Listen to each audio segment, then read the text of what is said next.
பகவத்கீதா தியான ஸ்லோகங்கள். மூகம் கரோதி வாசாலம் பங்கும் லங்கயதே கிரிம் யத்கிருபா தமகம் வந்தே பரமானந்த மாதவம். யம் பிரம்மா வருணேந்திர ருத்ர மருதக ஸ்துன்வந்தி திவ்யைஸ்தவைகை வேதை சாங்கபதக்ரமோபனிஷதைர் காயந்தி யம் சாமகாஹ தியானாவஸ்திததத்கதேன மனசா பஷ்யந்தி யம் யோகினோ யஸ்யாந்தம் ந விதுசுராசுரகணா தேவாய தஸ்மை நமக தேவாய தஸ்மை நமக. ஸ்லோகம் 19. யாயேனம் வேத்தி ஹந்தாரம் யச்சைனம் மன்யதே ஹதம் உபௌ தௌ ந விசானீதோ நாயம் ஹந்தி நாஹன்யதே. யாயேனம் வேத்தி ஹந்தாரம் யச்சைனம் மன்யதே ஹதம் உபௌ தௌ ந விசானீதோ நாயம் ஹந்தி ந ஹன்யதே.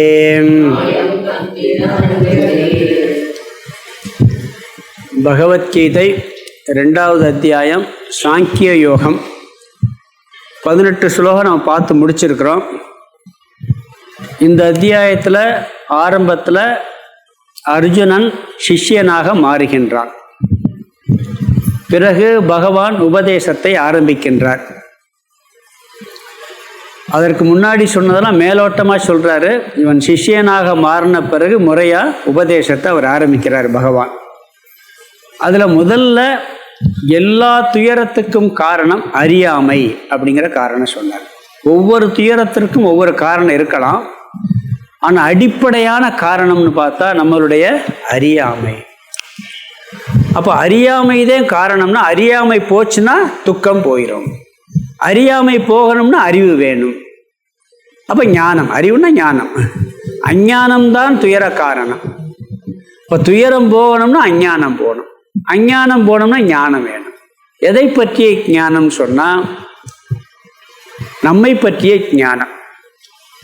நம்மளுடைய உண்மை சொரூபம் தெரியாததுனால நாம் அந்த துயரப்படுறோம் அப்படிங்கிறார். மேலோட்டமாக பல காரணம் இருக்குது.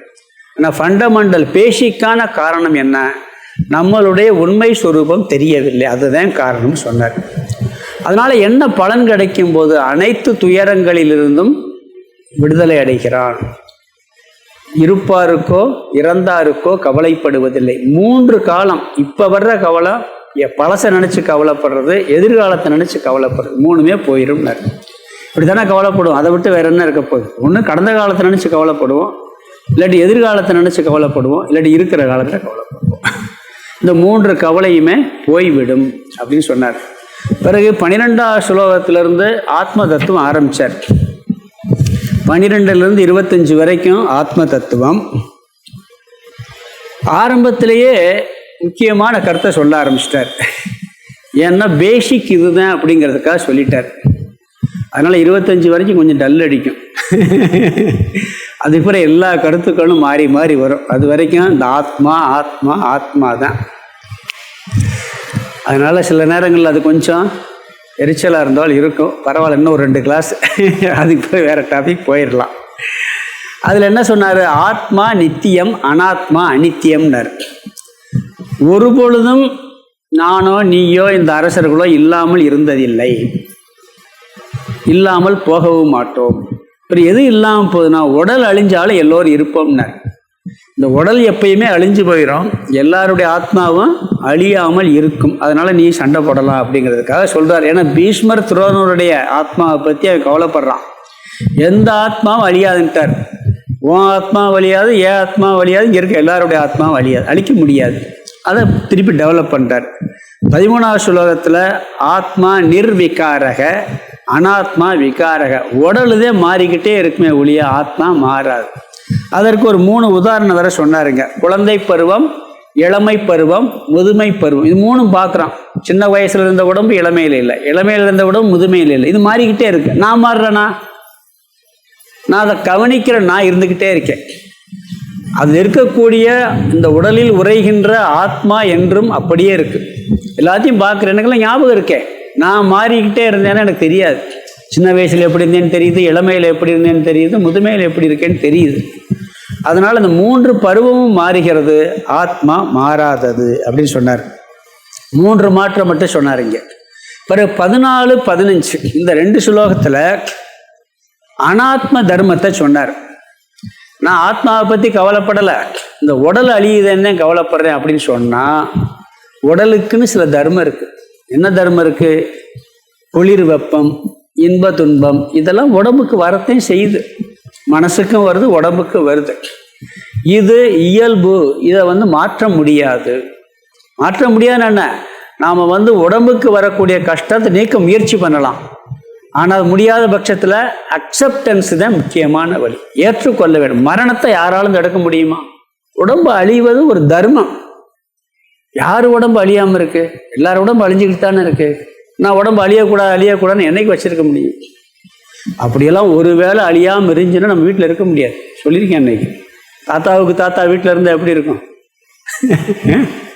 தாத்தா கூட சாக்காமல் அப்படியே வீட்டில் வச்சுருந்தோம்னா நம்ம தாத்தாவே எப்போ போவார்னுக்கிட்டு இருக்கோம். தாத்தா இருந்தாருன்னு என்ன ஆகும்? அது அழியும். அக்செப்டன்ஸ், இது ஏற்றுக்கொள்றதை தவிர வழி இல்லை. அது மட்டும் இல்லை, குளிர் வெப்பத்தை நாம் தடுக்கிறோம். முடியாத பட்சத்தில் அக்செப்ட் பண்ணிட்டு ஆகும். சில குளிர்லாம் பார்த்தா என்ன சொட்டு போட்டாலும் தாங்க முடியாத இடத்துல மாட்டிக்கிடுவோம், வெயிலில் மாட்டிக்கிடுவோம். ஏசி போட்டுக்கலாம், காரை விட்டு இறங்கினோன்னு வெயில் தடுக்க முடியுமா? காரில் ஏசி, வீட்டில் ஏசி இருக்கலாம், கொஞ்சம் நடந்து போக வேண்டியிருக்கு. அப்போ அக்செப்ட் பண்ணிட்டு ஆகணும். இதெல்லாம் நீ ஏற்று பழகுவதை தவிர வேறு வழி இல்லை அப்படின்னாரு. மரணத்தையும் ஏற்றுக்கொள்ளணும், உடல் தர்மத்தை ஏற்றுக்கொள்ளணும். அப்படி ஏற்றுக்கொண்டால் என்ன பலன் சொன்னால், அவன் அப்படி ஏற்றுக்கொள்ளும் போது அவனுக்கு ஒரு தைரியம், திதிக்ஷை வருது. அது சகித்து பழகும் பொழுது அவனுக்கு ஒரு தகுதி கிடைக்குது. அதனால் டெம்பரவரி அவன் துயரத்திலிருந்து விடுபட்டுருவான். முதல்ல தீரனாகின்றான். இந்திரியங்கள்லாம் கட்டுப்படுத்தக்கூடிய ஆற்றல் வரும்.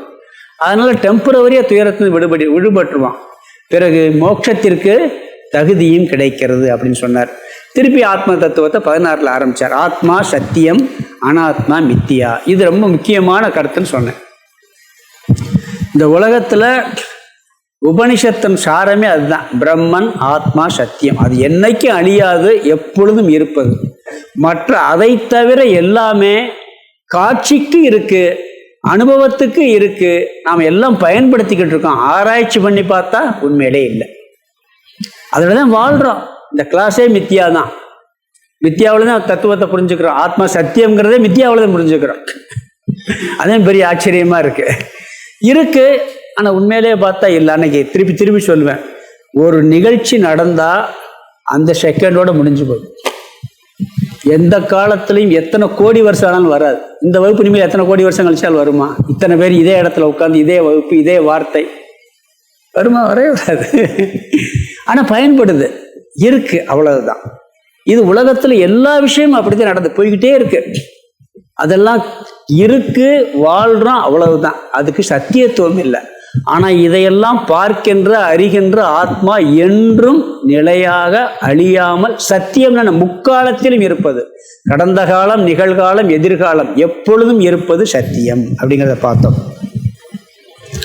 மற்றதெல்லாம் பொய்யா இருக்கிறது. இதெல்லாம் தத்துவத்தை அறிந்த ஞானிகளால் தான் முடியும்னாரு. 16 போன கிளாஸ்ல 17, 18 பார்த்தோம். இந்த 17, 18 ஆத்மா அழிவற்றது, சர்வ வியாபி. ஆத்மாவை அழிக்க யாராலும் முடியாது. அதாவது எது ஒன்று எங்கும் நீக்கமர நிறைந்திருக்கிறதோ அதை யாராலும் அழிக்க முடியாது. எல்லா இடத்துலையும் எரிஞ்சுன்னு சொன்னா அதை அழிக்க யாராலுமே முடியவே முடியாது. அதாவது சர்வ வியாபின்னாலே அதுக்கு அத்வைதம்னு பேர். சர்வ வியாபி இல்லை, இன்னொருத்தர் அழிக்க வர்றாருன்னு சொன்னால் அப்போ சர்வ வியாபின்னு சொல்ல முடியுமா? அவர்கிட்ட அப்போ இல்லையா? அவர் ஒரு இடத்துல சர்வசக்திமான்கிற ஒரு வார்த்தையை பயன்படுத்துகிற பகவானுக்கு. இப்போ சர்வ வியாபி எங்கும் நிறைந்தவர்னு சொன்னால் அவர் எல்லா விக்கிரகத்திலும் இருப்பாரா? இருக்க மாட்டாரா? விஷ்ணுவிட்டே இருப்பார், சிவன்கிட்டே இருப்பார், அல்லாட்டையும் இருப்பார், இயேசுட்டையும் இருப்பார். நாம் ஒத்துக்குருவோம், அவங்க ஒத்துக்கிற மாட்டாங்க. ஏன்னா ஒருத்தர் சொன்னார், சர்வசக்தி உங்கள் இயேசுநாதர் சர்வசக்திமானா? ஆமாம் சர்வசக்திமான். அப்படிங்கும்போது நான் கேட்டோம், சர்வசக்திமான்னா அவர் விஷ்ணு வடிவத்தில் வர முடியுமா முடியாதா அப்படின்னு. அது வரமாட்டார், அப்போ அந்த சக்தி இல்லையேன்னு. சர்வசக்திமானா நாங்கள் நினைக்கிற வடிவத்தில் அவர் வர முடியும்ல. நான் என்ன வடிவத்தில் நினைக்கிறேன்னா அவருக்கு அந்த சக்தி இல்லையே. அப்போ நாங்கள் என்ன சொல்கிறோம், இயேசுவாக வர முடியும், நாயா வர முடியும், பன்னியா வர முடியும், காளமாடா வர முடியும், மயிலா வர முடியும். அது மாதிரி சர்வ வியாபி, நீக்கமர எங்கும் ஒரு நிறைந்த தத்துவமாக இருந்தால் அதை விட்டு வேறு ஒன்று இல்லை என்றால் எப்படி அழிக்க முடியும்? நல்லா யோசிச்சு பாருங்க. அதை தவிர வேற ஒண்ணுமே இல்லைன்னா சர்வ வியாபி, அங்கிங்கனாதபடி எங்கும் பிரகாசமாயின்னு சொல்லுவோம், இங்க இருக்காருன்னு சொல்ல மாட்டோம். இதை நல்லா திங்க் பண்ணி பார்த்தா அப்படி ஒரு பொருள் இருந்தால் அதை அழிக்கவே முடியாது. அது ஆத்மாவினுடைய சொரூபம், நம் உள்ளே இருக்கக்கூடிய சொரூபம். அதேங்கிறார். தெரியலையே எனக்கு, நான் சர்வ வியாபியா இல்லையே. நீங்கள் பிரம்மன் சர்வ வியாபின்னு சொல்லுங்க, கடவுள் சர்வ வியாபின்னு சொல்லுங்க, ஆத்மா சர்வ வியாபின்னு சொன்னால் அது எப்படி நம்மளுக்கு தெரியலையே. அது அறிவது மனசு குறிப்பிட்ட வட்டத்துக்குள்ளதே இருக்கு. இதை புரிஞ்சுக்கிறதே முடியும். கடலை பூரா பார்க்க முடியாது, கடலினுடைய தன்மையை புரிஞ்சுக்கிற முடியும். கடல் எல்லா கடலும் சேர்ந்து கூட பார்க்க முடியாது. பூமியில் ஆகாசத்தில் பார்க்க 100 சைடு இருக்க கடல் தெரியாது. இதை அறிஞ்சிக்கிற முடியும். இதை கொஞ்சம் போக போக தெளிவாக புரியும். பிறகு ஆத்மா அழிவற்ற நித்தியம்னார். நித்தியம்க்கும் அழிவற்ற நித்தியம்க்கு என்ன நித்தியம்னா, இன்னொரு நித்தியம் இருக்கு, பிரவாக நித்தியம். அழிஞ்சுக்கிட்டே நித்தியமா இருக்கு. சூரியன் நித்தியமா நித்தியம் இல்லையா? நித்தியம்தான். ராமர் காலத்தில் அதே சூரியன் தான், இப்போ இருக்க சூரியன் அதே சூரியன். நம்மளை பொறுத்தவரை நித்தியம், ஆனால் குறைஞ்சிக்கிட்டே இருக்குங்கிறாங்க. இந்த கட்டடம் நித்தியமா அநித்தியமா? நம்மளை பொறுத்தவரை நித்தியமா இருக்கு. நம்ம போன பொருள் இருக்கும், ஆனால் எத்தனை வருஷம்? என்னைக்கு கட்டணுமோ அன்னைக்கே அழிந்து கொண்டே நித்தியமாக இருக்கிறது. பிரவாக நித்தியம். கங்கை நீர் வற்றாத ஜீவனை ஓடிக்கிட்டே இருக்கு. ஒரு செகண்ட்ல பார்த்த தண்ணீர் அடுத்த செகண்ட் நம்ம பார்க்கல, ஆனா எப்பயும் ஓடிக்கிட்டு இருக்கு, நிலையா ஓடிக்கிட்டு இருக்கு, நித்தியமா ஓடிக்கிட்டு இருக்குன்னு சொல்றான். ஒரு செகண்ட் பார்த்த நீர் அடுத்த செகண்ட் நான் பார்க்கறது இல்லை. உண்மையா இல்லையா? இது பிரவாக நித்தியம். ஆத்மா அப்படி இல்லை, அழியாத மாறாத நித்தியம் சொன்னார். பிறகு இந்திரியங்களால் அறிய முடியாதது, மற்ற விஷயம் மாதிரி பார்க்க முடியும். இந்திரியங்களால் அறிய முடியாததுக்கு கிளாஸ் எடுத்துக்கிட்டு உட்காந்துக்கிட்டு இருக்கணும். பார்க்கவே முடியாத, பார்க்கவே முடியாது, அறியவே முடியாது, புரிஞ்சுக்கிறவே முடியாதுன்னா, புரிஞ்சுக்கிற முடியாதுன்னு புரிஞ்சுக்கிடுவோம், நானா இருக்கேன்னு புரிஞ்சுக்கிடுவோம். நான் இருக்கேங்கிறதுக்கு எந்த பிரமாணம் தேவையில்லை, எந்த இந்திரியம் தேவையில்லை. இன்னைக்கு நல்லா சொன்னேன். எதை தெரிஞ்சுக்கிறனாலும் கண்ணு காது மூக்கெல்லாம் பயன்படுத்தி ஆகணும். நான் இருக்கேன்னு தெரிஞ்சுக்கிறதுக்கு லைட்டும் தேவையில்லை, எதுவுமே தேவையில்லை, தேவையில்லை, மனசு கூட தேவையில்லை. ஏன்னா ஆழ்ந்த உறக்கத்தில் மனசு இருக்கா? விழிச்ச பிறகு இருக்கிறேன்னு சொல்கிறோமா இல்லையா? அவள் இருக்கிறேங்கிறத பார்த்தது யாரு? மனசு கூட நான் இருக்கேன்னு தெரிஞ்சுக்க சொல்றதுக்கான மனசு தேவை. ஆழ்ந்த உறக்கத்தில் மனசும் ஒடுங்கி போச்சு. ஆனால் நான் இருக்கேன்னா நல்லா 10 மணி நேரம் ஒன்றுமே தெரியாமல் இருந்தேன். எப்படி சொல்றீங்க? ஒன்றுமே தெரியாமல் இருந்தேன். அது சுயமா விளங்குது. அது அதனால் அது எப்பொழுதும் இருப்பது, இந்திரியங்களால் அறிய முடியாதது. பிறகு இந்த உடலெல்லாம் முடிவுடையதுன்னு சொன்னார். அதனால அர்ஜுனா போர் புரிவாயகன்னு சொன்னார். எங்கெல்லாம் போர் புரிகிறேன்னு சொல்றாரோ அங்கேயில் என்ன அர்த்தம்? கடமையை செய்யின்னு அர்த்தம். இங்க கடமை என்ன? போர் புரிதல். எங்க போர் புரியலாம் இங்க சொல்றாரோ அப்போ உன்னுடைய கடமையை செய். எப்பொழுதுமே இந்த தத்துவம் புரியுது புரியலைன்னா, கீதையினுடைய நோக்கத்துல முக்கியமானது என்ன? நம்மளுடைய சுதர்மம், நமக்குன்னு விதிக்கப்பட்ட கடமையை ஒரு பொழுதும் நிறுத்தக்கூடாது. அதை செஞ்சுக்கிட்டே இருந்தா இந்த தத்துவத்தை புரியறதுக்கு மனப்பக்குவம் கிடைக்கும், பிறகு புரிந்துவிடும். அப்படிங்கிறத 18 சொன்னார். இப்ப 19 சொல்லணும். இங்க எவன் இந்த ஆத்மாவை கொள்பவனாக அறிகிறானோ, மேலும் எவன் இவனை கொல்லப்பட்டவனாக நினைக்கிறானோ, அவர்கள் இருவரும் உண்மையை அறியவில்லை. இவன் கொல்வதும் இல்லை, கொல்லப்படுவதும் இல்லைங்கிறார். இங்க ஆத்மாவுடைய தத்துவம் என்னன்னா அகர்த்தா அபோக்தா. அகர்த்தா அபோக்தா. இந்த சம்ஸ்கிருத வார்த்தையெல்லாம் கொஞ்சம் புரியாட்டி விட்டுருங்க. கர்த்தான்னா செய்பவன் அர்த்தம், அகர்த்தானா செய்யாதவன் அர்த்தம், போக்தான்னா அனுபவிப்பன் அர்த்தம், அபோக்தான்னா அனுபவிக்காதவன். ஆத்மா செய்வதும் இல்லை, அனுபவிப்பதும் இல்லை. எந்த செயலையும் ஆத்மா செய்வதும் இல்லை, எதையும் அனுபவிப்பதும் இல்லை. இந்த ஸ்லோகம் அடுத்த ஸ்லோகமும் கடோபனிஷத்திலிருந்து அப்படியே எடுத்து போட்டிருக்கார். பகவான் கடோபனிஷத் மந்திரத்தை எடுத்து போட்டிருக்கார். கொல்பவன் ஆத்மாவை கொல்வதாக கருதினாலும், கொல்லப்படுபவன் ஆத்மாவை கொல்லப்படுவதாக கருதினாலும் அந்த இருவரும் ஆத்மாவை அறிபவர்கள் அல்ல. இந்த ஆத்மா கொல்வதில்லை, கொல்லப்படுவதில்லை. இது எதுன்னா கடோபனிஷத் மந்திர வாக்கியம். அது அப்படியே என்ன பண்ணியிருக்கிறார் இங்க இந்த ஸ்லோகம். அதுக்கு அடுத்த ஸ்லோகத்திலே கடோபனிஷத் மந்திரம் அப்படியே சொல்றார். இந்த 19, 20 சென்ற ஸ்லோகத்துல ஆத்மா நித்தியம்னாரு, அறிந்து கொள்ள முடியாதுன்னாரு. இங்க அதனால என்ன சொல்றாருன்னா, நித்தியமா இருக்கிறதுனால நீ யாரையும் கொல்ல முடியாது, யாருடைய ஆத்மாவையும் நீ அழிக்க முடியாது.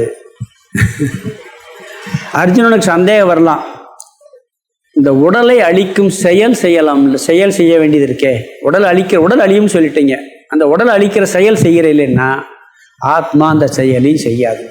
என்ன சொல்லிட்டாரு? ஆத்மா எந்த செயலையும் செய்யாது. உன்னுடைய சொரூபம் ஆத்மாவாக இருப்பதால் ஆத்மா எந்த செயலையும் செய்வது இல்லை.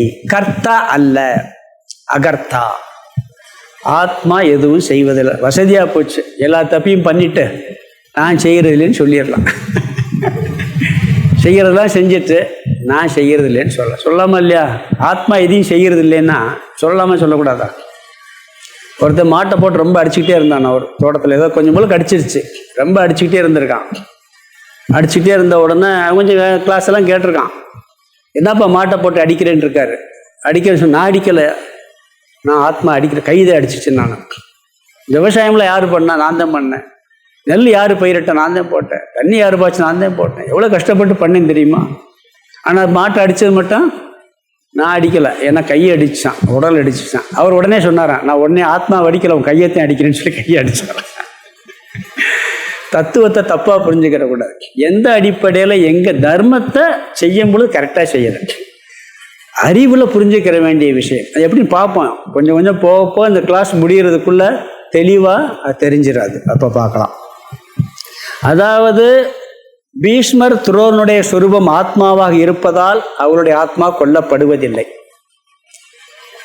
நீயும் அவங்கள கொல்ற செயலை செஞ்சாலும் அது செய்யறது இல்லை. ஏன்னா நீ ஆத்மஸ்வரூபமாக இருந்தால் அந்த செயல் நீ செய்யவில்லை அப்படிங்கிறார் இங்க.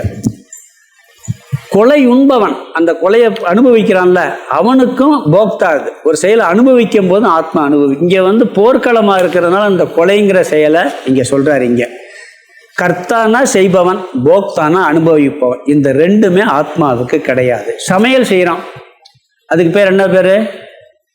கர்த்தா. சமையல் செய்கிறதுக்கு கர்த்தா யார்? நம்ம நல்லா சமையலாக செஞ்சாச்சு, சாப்பிட்டு முடிச்சு சும்மா இருப்போமா? இல்லை, செஞ்சு முடிச்ச பிறகு சாப்பிடுவோமா இல்லையா? சாப்பிட்டா போக்தா. செய்கிறது கர்த்தா, அனுபவிக்கிறது போக்தா.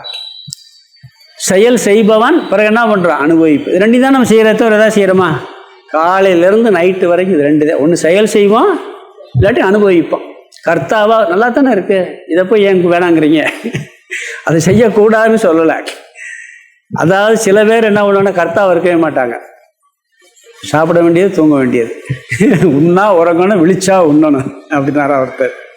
அதுக்கு பிறகு இடையில எந்த வேலை வேணாலும் செய்ய வேண்டாம், எங்கே வேறு நேரம் இருக்குது? ஒருத்தர்கிட்ட போய் வேலை கொடுங்க செய்கிறேன்னா என்ன வேலை ஒருத்தரும் செய்வேன், ஒரே கண்டிஷன்னாரான். என்கிட்ட ஒரே ஒரு பழக்கம் இருக்குது, சாப்பிட்டோன்னே தூங்கி ஆகணும், ஆனால் விழிச்சோடனே சாப்பிட்டாகணும். மிச்ச நேரம் எந்த வேலை கொடுத்தாலும் செய்கிறேன்னாரான். மிச்ச நேரம் எங்கே இருக்கு? இது போக்தா மட்டும், இது கர்த்தா அல்ல. அப்ப நாம செய்யறது கர்த்தா அண்ட் போக்தாவாக இருக்கின்றோம். நெருப்ப மூட்டுறோம் செயல், குளிர்காயிரம் போக்தா, அப்படித்தானே? ஏசியை ஃபிட் பண்றோம் கர்த்தா, குளிர் அனுபவிக்கிறோம் போக்தா. செயல் செய்கிறோம் அல்லது செயலை அனுபவிக்கிறோம். இந்த வாழ்க்கையே கர்த்தா போக்தாவாகத்தான் இருக்கின்றது. சரி, இதனால் என்ன கஷ்டம் சொன்னால், இது ரெண்டுலையும் இது நாம் கர்த்தா நினைச்சாலும் போக்தா நினைச்சாலும் ஒரு விதமான சம்சாரம் நம்மை தாக்குகின்றது, ஒரு விதமான துயரம் ஏற்படுகின்றது. நான் கர்த்தாவல்ல போக்தாவல்லன்னு சொல்லி இருந்தோம்னு சொன்னா அந்த துயரம் நம்மை தாக்காது. அதுக்காக சொல்றார் ஆத்மாவுக்கு உண்மையிலே கிடையாது. அதுக்காக நான் சாப்பிடும்போது நான் சாப்பிடலை அப்படின்னு சொல்லக்கூடாது. நான் சாப்பிட்டேன்னு சாப்பிட்னு சொல்லணும். அறிவில் சொல்றது. அதாவது எப்படி வரும்னு சொன்னால், ஒரு செயலை செய்கிறோம், கர்த்தாவாக செய்கிறோம், சரியாக செய்யலைன்னு என்ன ஒன்று குற்ற உணர்வு வரும். சரியாக செய்யலைன்னா சரி நல்லா செஞ்சுருக்கலாமே, இன்னும் கொஞ்சம் நல்லா செஞ்சுருக்கலாமே. படிக்கிறோம், நல்லா படிக்கலைன்னா ஒரு குற்ற உணர்வு. செய்ய வேண்டிய காரியத்தை நல்லா செய்யலைன்ட்டு, ரொம்ப நல்லா செஞ்சுட்டா கர்வம் வரும். ரொம்ப நல்லா செஞ்சால் கர்வம், நல்லா செய்யலைன்னா குற்ற உணர்வு, கில்ட் ஃபீலிங் வேற வரும். அதில் இங்கே என்ன செய்யலாம், நம்ம செய்யலாம், செய்யாமல் இருக்கலாம், நல்லா செய்யலாம். இது மூணு நம்ம கையில் இருக்குது. இதில் ரொம்ப நல்லா செஞ்சால் கர்வம் வருது, செய்யலைன்னா குற்ற உணர்வு வருகின்றது. அதனால் என்ன சொல்கிறாரு, இந்த கில்ட் ஃபீலிங் வருது. யாராவது புகழ்ந்துட்டாங்கன்னு வச்சுக்கங்களேன், அந்த புகழ் அனுபவிக்கும் போது கர்வம் வந்துடுது.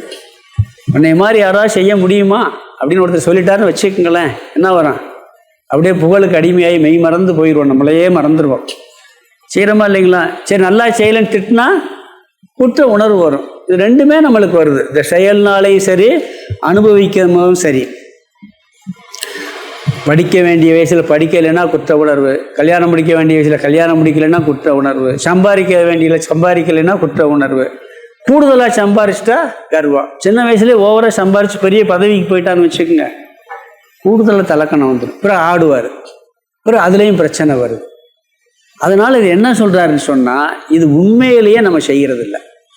தத்துவம் புரிஞ்சாச்சுன்னு சொன்னால் ஆத்மா கர்த்தா அல்ல போக்தா அல்லன்னு வச்சுக்கிடலாம். புரியாத வரைக்கும் நம்ம கர்மயோகத்தில் ஒன்று சொல்லுவோம், அவன் ஆட்டுவிக்கின்றான் நான் ஆடுகின்றேன் சொல்கிறோமா இல்லையா? அதுவும் ஒரு நல்ல பாவனை. அதுவும் தத்துவம் புரியாததுக்கு முன்னாடி அதுதான். ஏன்னா நாம் செய்கிறது என்ன சொல்லுவோம், செய்யல அனுபவிக்கும் போது என்ன பாவனை வச்சு பிரசாத புத்தியில் அனுபவிப்போம்.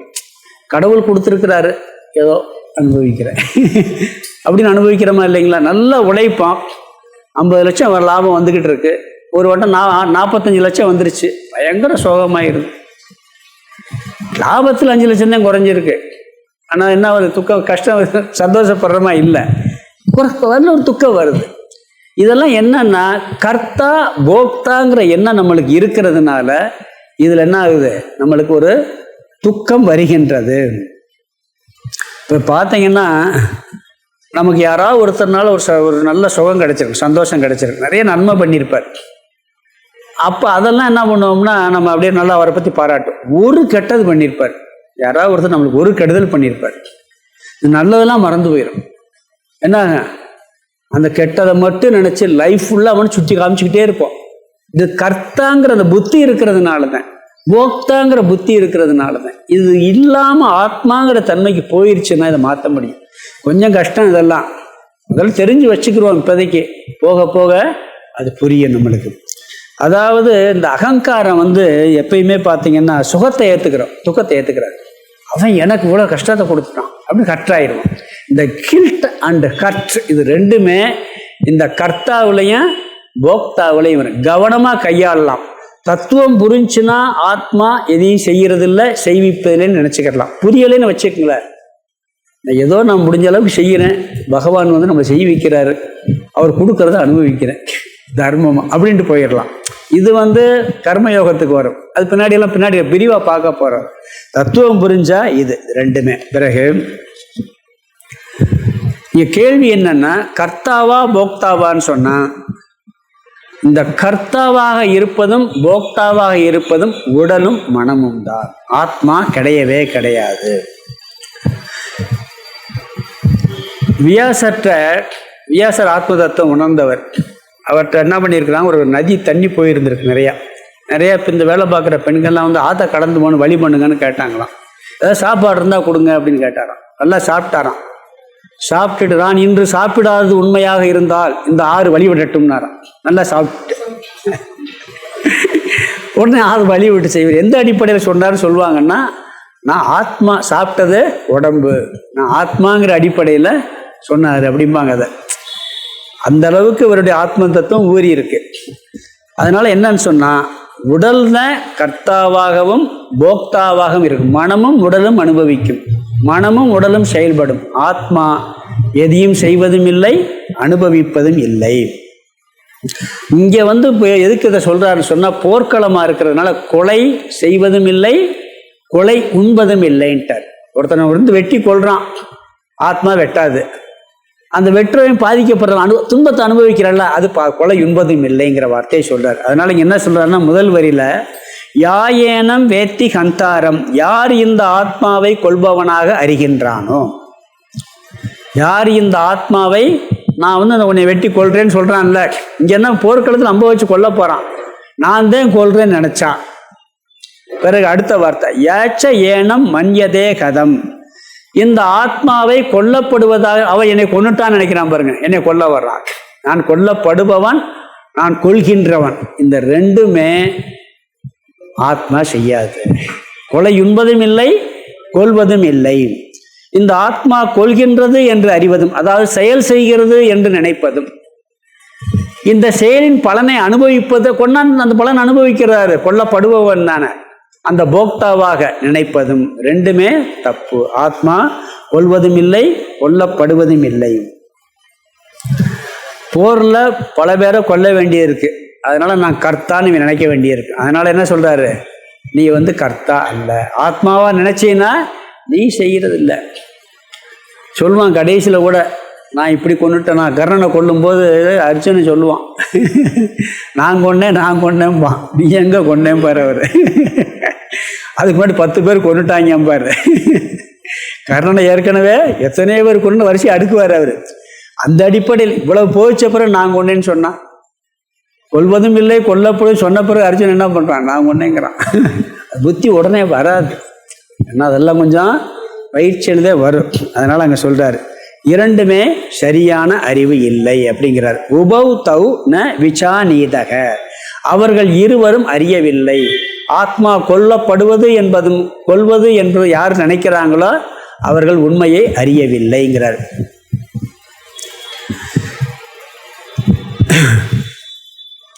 விவகாரத்தில் இதெல்லாம் பயன்படுத்தக்கூடாது, விவகாரத்தில் பயன்படுத்தக்கூடாது. இப்போ ஒருத்தர் என்ன சொன்னார்னா, உழைக்கிறது நல்லா உழைக்கணும், ரத்த சிந்தி உழைக்கணும் அப்படின்னு சொன்னேன் நம்ம ஆசிரமத்தில். ஒரு ஜோக்த இருந்தாலும் பரவாயில்ல, சொன்னதே இன்னைக்கு. பேண்டேஜ் போட்டு வந்தார், பார்த்தீங்களா நம்மால, நீங்கள் சொன்னீங்க ரத்த சிந்தி உழைச்சிட்டேன் அப்படின்னாரு. ஆத்மா ரத்தம் சிந்துவதும் இல்லை, சிந்தப்படுவதும் இல்லைன்ட்டு நான்.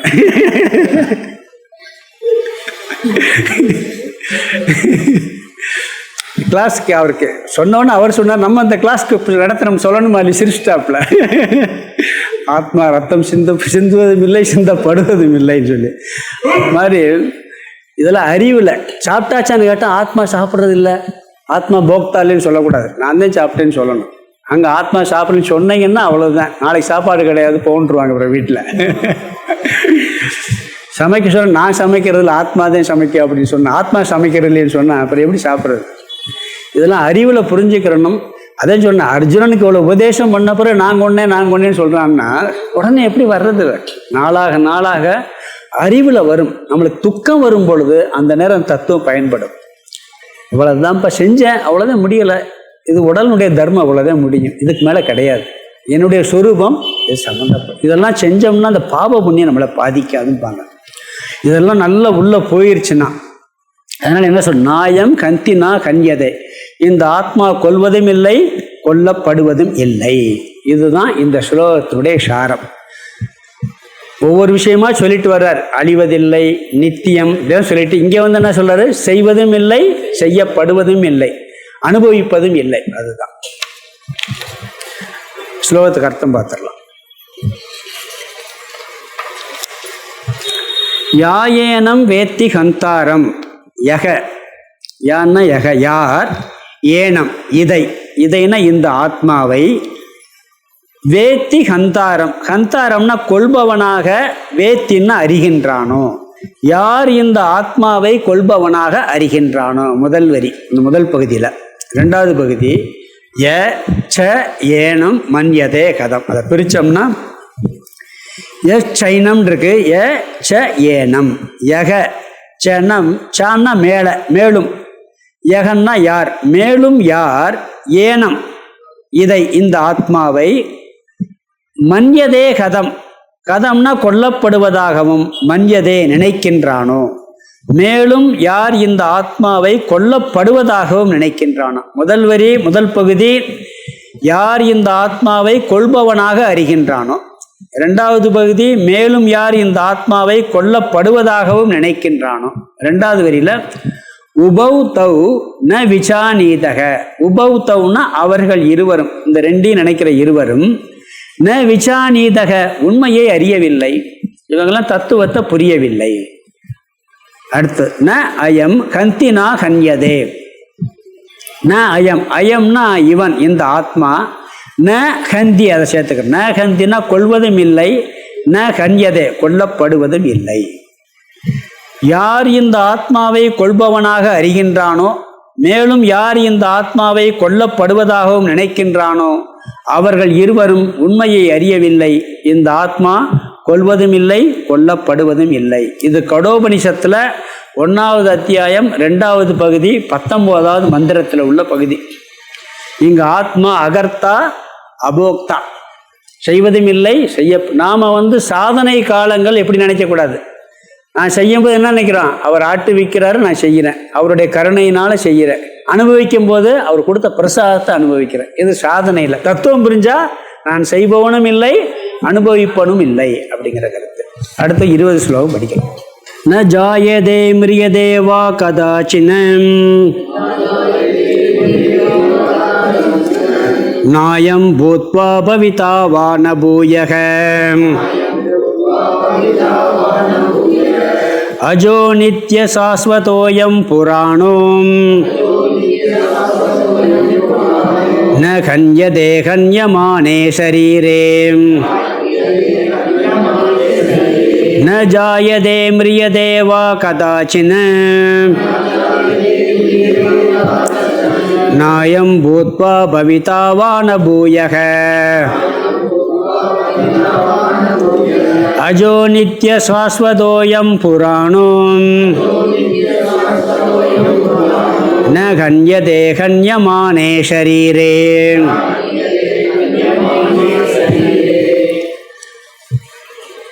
இது கடோபனிஷத்தில் 1வது அத்தியாயம் 2வது பகுதி 18வது மந்திரம்.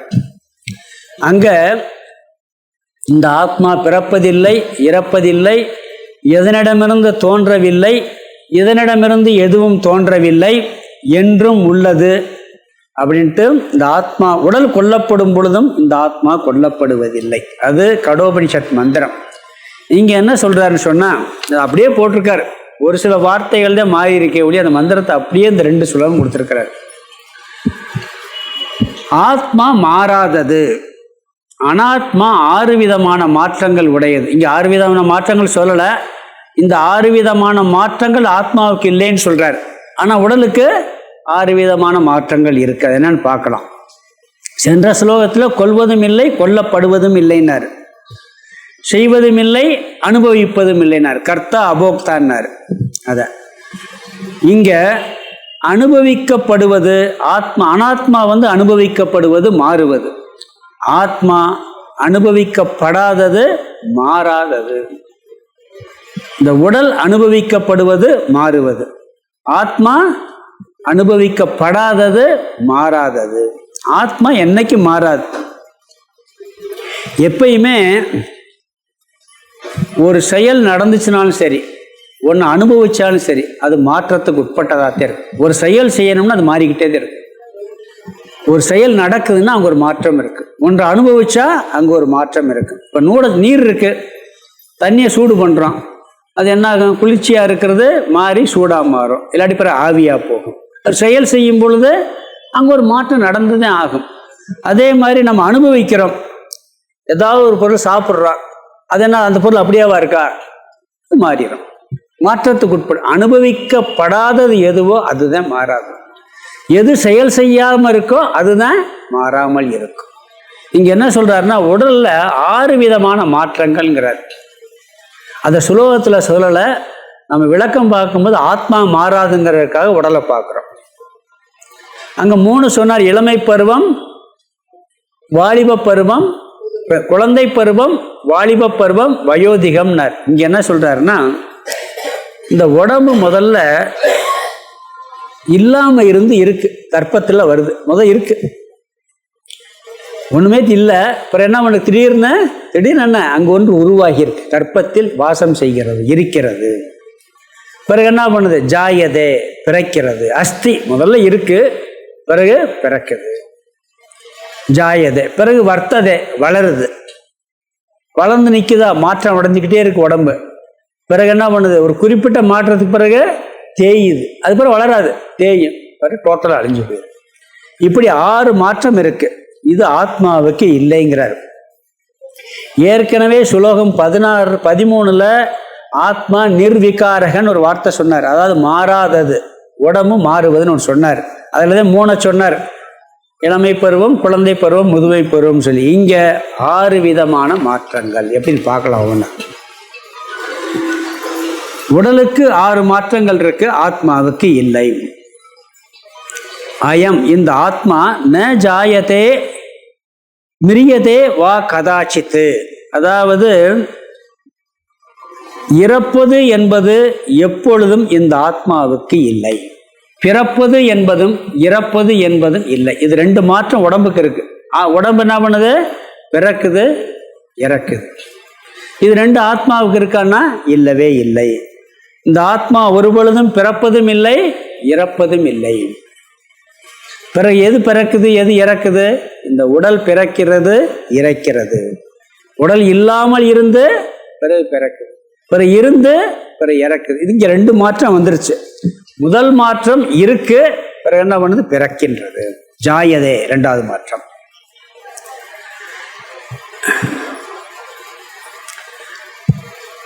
இந்த உடல் இருந்தாலும் கூட கடைசி வரைக்கும் இருக்கான்னா கட்டாயம் ஒரு நாள் இல்லாம போயிடும், அழிஞ்சு போயிடும்.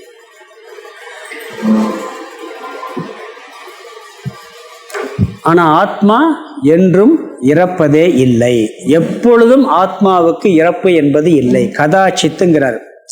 இந்த உடல் இல்லாமல் இருந்து பிறக்கின்றது, பிறகு இருந்து இறக்கிறது. ஆனால் உடல் இல்லாமல் இருந்ததும் இல்லை, இருந்து இறப்பதும் இல்லை.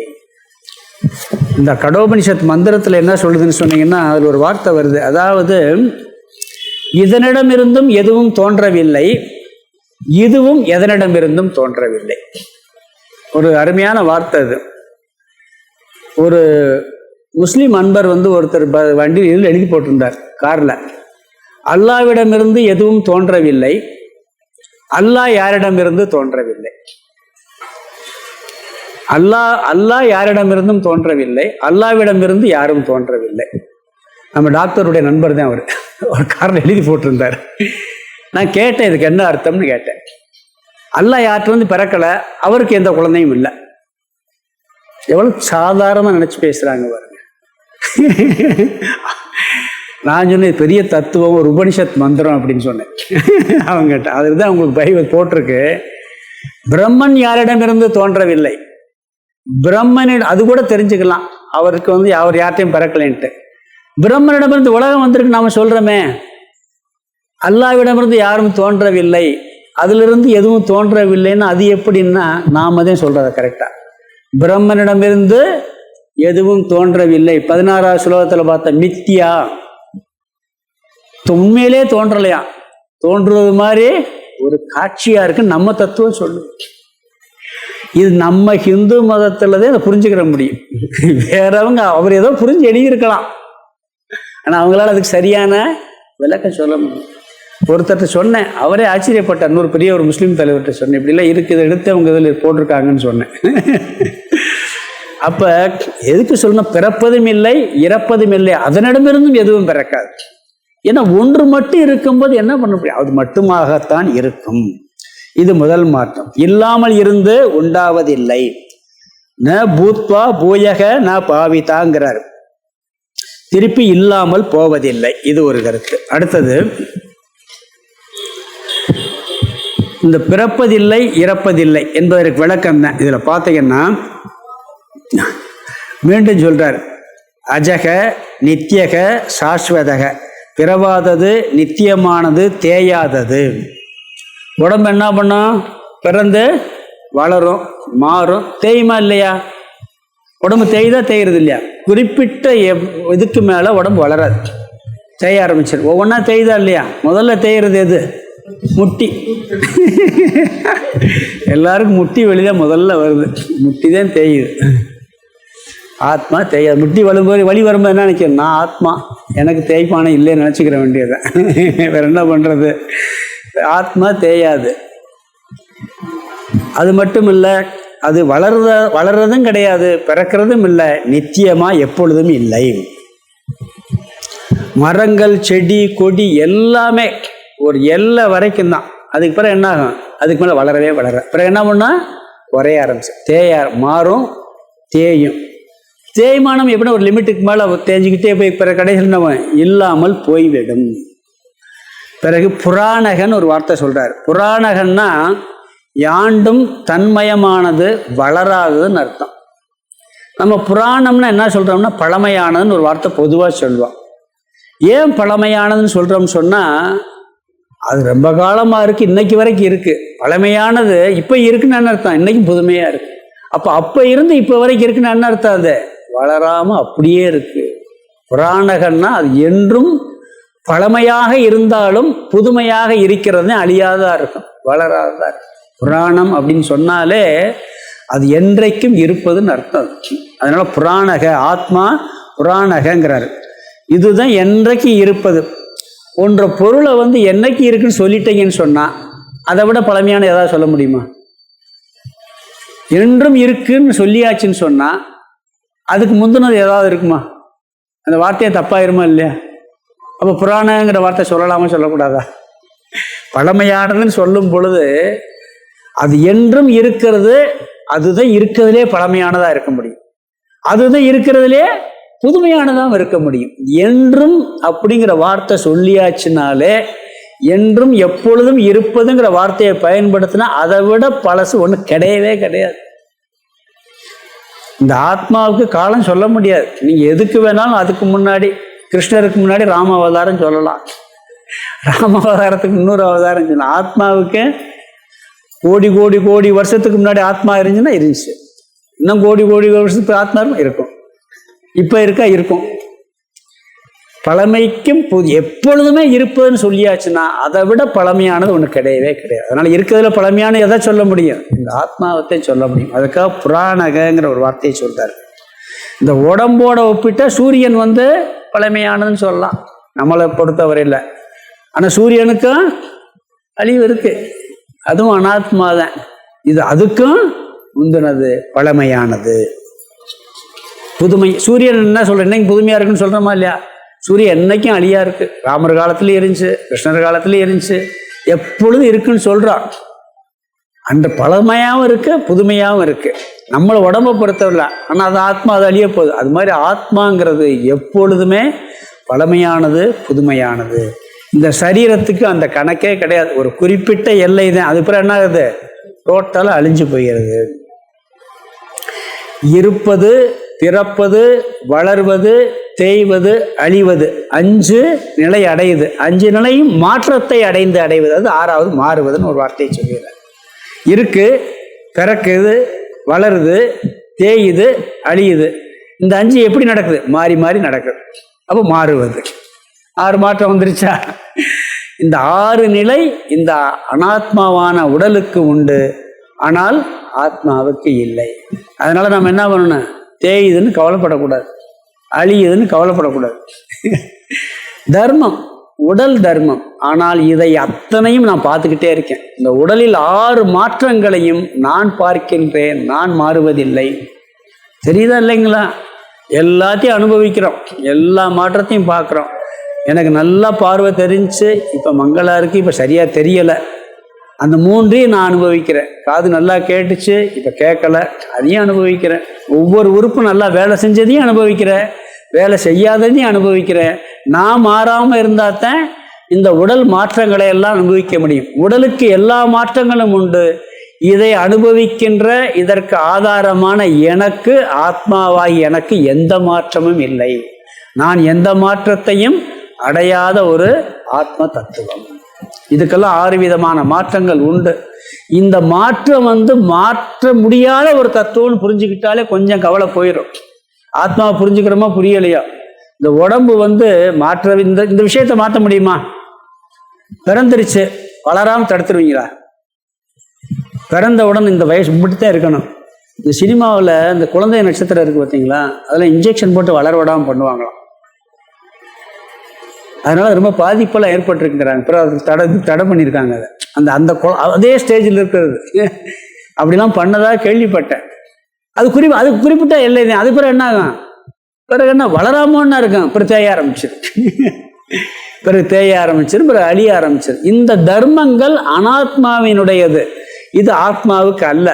இந்த அனாத்மாவினுடைய தர்மங்களை நாம் ஏற்று பழகிக்கிட்டோம்னா வயசாக போச்சுன்னு கவலைப்பட்டு என்ன செய்ய முடியும்? நிப்பாட்ட முடியுமா? பண்ண முடியாது. அதனால இதெல்லாம் ஏற்றுக்கொள்ளுங்கள். ஆத்மாவுக்கு, உடம்புக்கு தான் வயசாச்சு, எனக்கு வயசாலே நம்ம சந்தோஷமா இருக்கணும் எப்பயுமே. அப்படி இருந்துட்டோம்னா கவலை போயிருங்கிறார். ந கன்யதே கன்யமானே ஷரீரே, இந்த சரீரம் கொல்லப்பட்டாலும் இந்த ஆத்மா கொல்லப்படுவதில்லை. கடைசியில் சொல்லி முடிக்கிறார், உடல் அழிந்தாலும் ஆத்மா அழிவதில்லை. 12வது ஸ்லோகத்தில் சொன்னார், இந்த எல்லாரும் கொல்லப்படுவதில்லை. நாம் எல்லாரும் எப்பொழுதும் இருப்போம், உடல் அழிஞ்சாலும் நாம் சாக மாட்டோம் நாங்கள் சொன்னாருங்க. அதே கருத்தை இந்த கடைசி வார்த்தையில் சொல்கிறார்.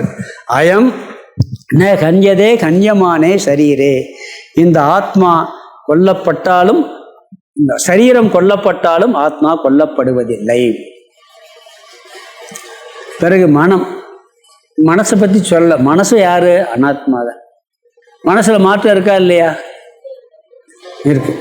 மனசுல ஆசை இருக்கா இல்லையா? இருக்கு. சரி, ஆசை தோன்றுதா தோன்றலையா? உள்ள இருக்க ஆசை வெளியே வருது, பிறக்குது. பிறந்து சும்மா இருக்க ஆசை அப்படியே வளருதா இல்லையா? ஆசை வளருது. சில நேரம் வளர்ந்துட்டு குறிப்பிட்ட எல்லை வரைக்கும் போகுது, பிறகு குறையுது, பிறகு வளருது, பிறகு என்ன தேயுது, பிறகு சில நேரம் அனுபவிச்ச பிறகு இல்லாமல் போகுது, ஆனால் புது ஆசை திருப்பி வருது. அது மாதிரி பிறக்குது, வளருது, மாறுது, தேயுது, அழியுது. அதோட முடிஞ்சு வச்சா அடுத்த பிறக்குது, அடுத்த உடலுக்கு போயிடுறோமே. அப்படி நிற்கிறது இல்லை. எப்போ பிறப்பு நிப்பாட்டோம்? நாம தான் பிறக்க மாட்டோம். கீத கிளாஸ்க்கு வந்தவங்கெல்லாம் தத்துவம் புரிஞ்சாச்சுன்னா அடித்து சொல்கிறாங்க, ஆத்ம தத்துவம் புரிஞ்சாச்சுன்னா அவனுக்கு பிறவி இல்லைன்னு சாஸ்திரம் சொல்லுது. இல்லையே, அந்த தத்துவத்தை புரிஞ்சு மனசில் நிலை நிற்கலைன்னா பிறவி இருக்குமான்னு கேட்டால், தெளிவாக சந்தேகம் இல்லாமல் புரிஞ்சாச்சுன்னா நாம் இதை பயன்படுத்த முடியாமல் இருக்கலாம், அப்ளை பண்ணால் துக்கம் போயிடும். பஞ்சதசியில் இப்போ 6வது அத்தியாயத்தில் பின்னாடி ஒரு கருத்து வருது. இந்த பலனை உங்களுக்கு சொல்லிடுறேன். ஏன்னு சொன்னால் அதில் ஒன்று வருது, தத்துவம் புரிஞ்சாச்சு எனக்கு துக்கம் போல. சில பேர் சொல்லுவாங்க தத்துவம் எனக்கு நல்லா புரியுது ஆனால் துக்கம் பிரச்சனைகள் போகலை. அப்படிங்கும்போது அதுக்கு 2 காரணம் சொல்கிறார். இந்த நம்ம இந்திரிய கட்டுப்பாடு மனக்கட்டுப்பாடெல்லாம் இருக்குது பார்த்தீங்களா, இது ஓரளவுக்கு பண்ணி வந்தால் புரியும். புரிஞ்ச பிறகு அதை பேலன்ஸ் பண்ண மாட்டான்.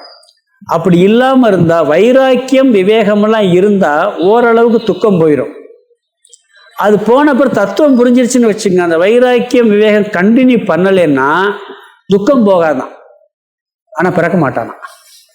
சில பேருக்கு தத்துவம் புரியாது, தத்துவம் புரிஞ்சிருக்காது, ஆனால் அந்த கட்டுப்பாடு இருக்கும், அவனுக்கு ஓரளவுக்கு துக்கம் போயிருக்கும். இவனை விட துக்கப்படாமல் இருப்பான், ஆனால் மீண்டும் பிறப்பாங்கிறாரு. இது நீங்கள் இதை நீங்கள் இந்த பஞ்சதசிலையும் பார்க்க முடியும். சில பேருக்கு எனக்கு ஞானம் வந்துருச்சு, துக்கம் போகல. இதுதான் எல்லாருடைய ப்ராப்ளம். அதில் சொல்கிறாரு, அப்போ அங்கே ஏன் துக்கம் போகலைன்னா அந்த மற்ற சில விஷயங்கள் நீ ஃபாலோ பண்ணல. ஆனால் விஷயம் தெளிவாக இதுதான் நம்ம மைண்டில் அறிவு புரிஞ்சாச்சுன்னு சொன்னால் இங்கே கஷ்டப்படுவ, பிறக்க மாட்டேன்.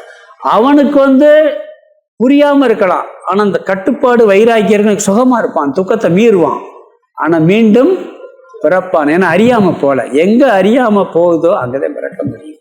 அதனால் என்ன சொல்கிறாருன்னு சொன்னால், இதெல்லாம் நிப்பாட்டுறதுக்கு ஒரே வழி இந்த ஆத்மா இப்படி தன்மை உள்ளதுன்னு புரிஞ்சாத்தே முடியுமே ஒழிய புரிகிறது வரைக்கும் ஒன்றும் பண்ணுற முடியாது. இந்த ஸ்லோகத்துக்கு அர்த்தத்தை பார்த்துடலாம். ந ஜாயத்தே மிரியத்தே வா கதாச்சித், கதாச்சின்னா கதாச்சித். ந அயம், முதல் விரல்ல அந்த 2வது பகுதி ந அயம் இருக்கு. அயம்னா இது, இந்த ஆத்மா கதாச்சித், முதல் வரியில் கடைசி முதல் பகுதியில் கதாச்சித்னா ஒரு பொழுதும், ந ஜாயதே, ந ஜாயதேன்னா பிறப்பதில்லை, மிரியதே, இந்த நாங்கிறது அங்கேயும் சேர்த்துக்கு, ந மிரியதே, நாயம்ங்கிறது, ந மிரியத்தேன்னு சொன்னால் இறப்பதும் இல்லை. வா பூத்வா பவிதா வான் இருக்கு, வான்னா மேலும், பூத்வா பூத்வான்னா இருந்து விட்டு, இப்போ இருக்கு இருந்துட்டு, கடைசி வார்த்தை ந பூயக, ந பவிதா பூயக, பூயகன்னு சொன்னால் மறுபடியும், ந பவிதா, பவிதா வா நன்னு இருக்கு பார்த்தீங்களா, நவ பவிதாவோட சேர்த்துக்கிறணும், சேர்த்தா ந பவிதான்னா இல்லாமல் போவதில்லை, வான்னா மேலும், பூத்வான்னா இருந்து விட்டு, பூயகன்னா மறுபடியும், ந பவிதா இல்லாமல் போவதில்லை. இந்த ஆத்மா ஒரு பொழுதும் பிறப்பதில்லை, இறப்பதும் இல்லை. சரி, இருந்து விட்டு மறுபடியும் இல்லாமல் போவதும் இல்லை. நாம் உடம்பு இல்லாமல் போயிருது, ஆனால் ஆத்மா இல்லாமல் போவதில்லை. அஜோ நித்யக சாஸ்வதோயம் புராணோ, அஜோ அஜக பிறவாதது, அதை திருப்பி சொல்றார், முன்னாடி இருந்து சொன்னதை ரிப்பீட் பண்றார். அஜக பிறவாதது, நித்தியக யாண்டும் இருப்பது, சாஸ்வதக தேய்வுறாதது, புராணக பழமையானது, அயம் இந்த ஆத்மா, புராணகன்னா பழமையானது, அயம்னா இந்த ஆத்மா, ந கன்யதே கன்யமானே ஷரீரே, ஷரீரே கன்யமானே உடல் அழிவுறும் போதும், ந கன்யதே அழிவுறுவதில்லை, இந்த ஆத்மா அழிவதில்லை. இந்த உடல் 6 விதமான மாற்றங்களை உடையது, இந்த 6 விதமான மாற்றங்களும் ஆத்மாவுக்கு இல்லவே இல்லை அப்படிங்கிறது இந்த சுலோகத்தினுடைய கருத்து. அடுத்த சுலோகத்தில் இன்னொரு கருத்து சொல்ல போகிறார், சுலோகம் 21. அங்கே என்ன சொல்ல போகிறாருன்னு சொன்னால், ஆத்மா செய்வதில்லை கொள்வதில் செய்பவன் கர்த்தா இல்லைன்னு சொன்ன பார்த்தீங்களா, அங்கே இன்னொரு கருத்து எக்ஸ்ட்ரா சொல்ல போகிறார். இது ஞானியினுடைய தன்மைக்காக ஒரு கருத்து சொல்கிறாரு, ந ஹேது கர்த்தான்னு சொல்ல போகிறார். இப்போ நான் ஒன்று சொன்னேன் போன சுலோகத்தில் சொல்லும் பொழுது, செய்வதில்லை செய்யலை செஞ்சுட்டு தண்டனை நான் செய்கிறதில்ல ஆத்மா அதையும் செஞ்சிச்சுன்னு தப்பிக்கலாம்னு சொல்லிட்டு, இன்னொன்று இருக்குது, நான் செய்கிறதில்ல செய்ய தூண்டுறது ஒன்று இருக்குது, தூண்டுறது இருக்கா இல்லைங்களா, அப்போ ஆத்மா செய்ய தூண்டுமா அப்படின்னா செய்ய தூண்டுவதும் இல்லை. வாத்தியார் பாடம் சொல்லித்தரார், அவர் செய்கிறார், மாணவனை படிக்க சொல்கிறார், படிக்க சொல்கிறது தூண்டுவது, செய்தானே தானே. கர்த்தா போக்தாவில் இப்போ நான் பாடம் நடத்துகிறேன், கர்த்தா செயல் செய்பவன், நீங்கள் போக்தா. என்ன போக்தா? பாடத்தை பாடத்தை மட்டும் அனுபவிக்கிறீங்களா? சொல்லுங்க, தூக்கத்தை அனுபவிக்கிறோமா இல்லையா? ஆத்ம தத்துவம் தான் தூக்கத்தை அனுபவிக்கிறோம், ஒத்துக்கலாம், தப்பு இல்லை, அதெல்லாம் ஆத்மா பேசுனா அப்படித்தான் வரும். பிறகு செய்விப்பது, மாணவனை படிக்க தூண்டுறது, திருப்பி திருப்பி சொல்லி நீங்கள் படிக்கணும்னு சொல்லி தூண்டுறது. இப்போ ஒருத்த ஒரு தப்பு பண்ணுறான்னு வச்சுங்களேன், அவனுக்கு மட்டும் தண்டனை கிடையாது, செய்ய தூண்டுறவனுக்கு தண்டனை. இப்போ கொலை செய்கிறவனுக்கு உள்ள தண்டனையை விட கொலையை செய்ய தூண்டுறவனுக்கு தண்டனை. அப்படி ஆத்மா ஏதாவது செஞ்சிருமா? அது செய்ய தூண்டுவதும் இல்லை. நான் எங்கே செஞ்சேன், எல்லாம் கடவுள் தான் செய்கிறார், நம்ம செய்கிறோமா இல்லையா? கடவுள் அவர் ஆட்டுவிக்கிறார், ஆடுகிறவங்க கர்மயோகத்தில் சொன்னேன் நான், அதை பயன்படுத்தி நான் அவர் சார் இப்போ செய்ய வச்சார் அப்படின்னு தப்பிக்க முடியாதுங்கிறதுக்கு அடுத்த சோதத்தில் என்ன சொல்ல போகிறாரு, அது தூண்டுவதும் இல்லை, செய்ய தூண்டுவதும் இல்லைங்கிற வார்த்தையை இங்கே சொல்கிறாரு. அது அடுத்த சுலோகத்தில் நம்ம விரிவாக பார்க்கலாம். ஓம் பூர்ணமத பூர்ணமிதம் பூர்ணாத் பூர்ணமுதச்யதே பூர்ணஸ்ய பூர்ணமாதாய பூர்ணமேவாவசிஷ்யதே. ஓம் சாந்தி சாந்தி சாந்தி. ஹரி ஓம் ஆதிகுருநாத சுவாமிக்கு ஜெய்.